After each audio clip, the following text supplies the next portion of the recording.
Hello guys, now I'm going to install this up to here. This bus bar can handle 100 amps. 100 amps. This I have 3 time inverters, so at max is only 60 amp. 60 amp.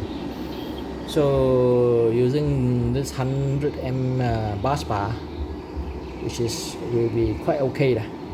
These are single phase where two copper wire, they can slide in between here. So it comes like this, 1 meter, one whole meter. Then can just use a saw to cut it up, pretty easy. So I'm gonna remove all these ugly small links cables and plug it in this one. This will be much more better. So I have to use 2 hands and I go offline. I'll come back when this is installed. Thanks. Hello guys. See, I've installed this much more neater, right? Instead of the cable links and links.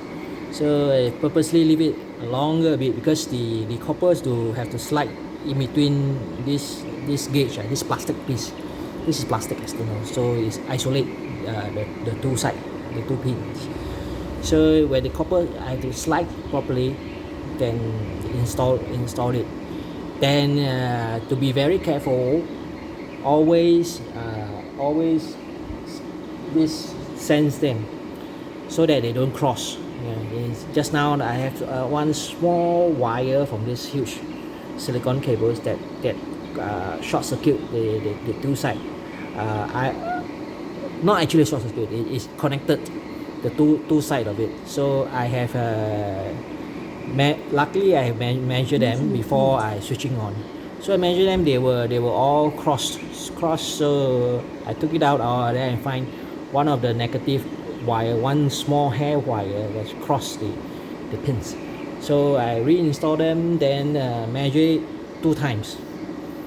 When I'm confirmed the phase doesn't cross, so then I switch it on. So now it's all okay. So now this is a typical sunlight. I'm getting 37 amps.